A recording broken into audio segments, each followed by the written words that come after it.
নতুন দল গড়লেন হুমায়ুন কবির, নাম জনতা উন্নয়ন পার্টি।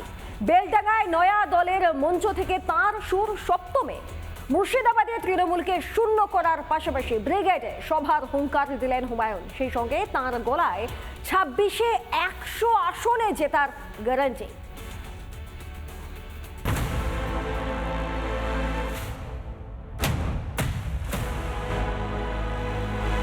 আমি এই মমতা বন্দ্যোপাধ্যায়ের মিথ্যাচার, তুলাবাজ, জুয়ুচোর, জেল খাটা মন্ত্রীদের লজ্জা নাই।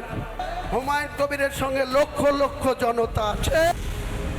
জট কাটিয়ে নতুন দলের আত্মপ্রকাশ, সেই দলের মঞ্চ থেকে হুঙ্কার হুমায়ুন কবিরের।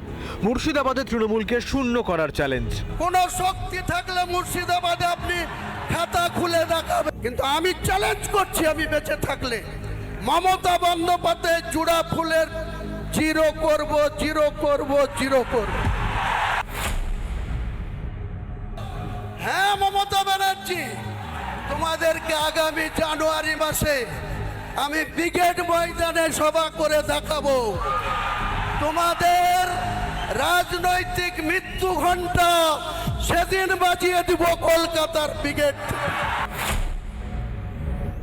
এই মুসলমানদেরকে আপনি বলছেন দুধেল গায়, কি দিয়েছেন মুসলমানদের আপনি?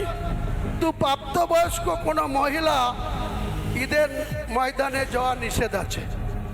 কিছু মুনাফেক বাক্কা মুসলমানকে হাত করে আপনি ঈদের ময়দানে গিয়ে আপনি বড় বড় হিজাব পরে ভাষণ দেবেন, আর মুসলিমদের উন্নয়ন হয়ে গেল।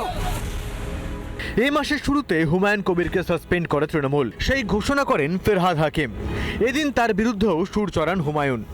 হুগলির একজন ব্যক্তি আতাহার সাহেব রাত্রি 10টার সময় জনাব ফিরহাদ হাকিমের কিছু গুন্ডা গিয়ে তার ধমকি দিয়েছে। আমি ফিরহাদ সাহেবকে বলছি, আমার যেদিন মাথা গরম হবে সেদিন কিন্তু আপনাকে প্রয়োজন হলো এই ব্রিগেডের সভা থেকেই লক্ষ লক্ষ লোক নিয়ে গিয়ে আপনার মেয়র অফিস ঘিরব। আমার দলের যদি 200টা সিটে লড়ি, 100টা সিট গ্যারেন্টি দিতে যাব। হুমায়ুন কবিরের নতুন দলের নাম জনতা উন্নয়ন পার্টি। প্রতীক, সম্ভাব্য প্রতীক করা হয়েছে কাঁটাযুক্ত জোড়া গোলাপ ফুল। মিরাজ আলীর সঙ্গে ইন্দ্রাশিস বাগচি, রিপাবলিক বাংলা, মুর্শিদাবাদ। নানা ধরনের কন্টেন্ট দেখার জন্য লাইক করুন, শেয়ার করুন আমাদের ফেসবুক পেজ, সাবস্ক্রাইব করুন আমাদের ইউটিউব চ্যানেল। পাশাপাশি অন্যান্য ব্রেকিং নিউজের জন্য অবশ্যই চোখ রাখুন রিপাবলিক বাংলায়।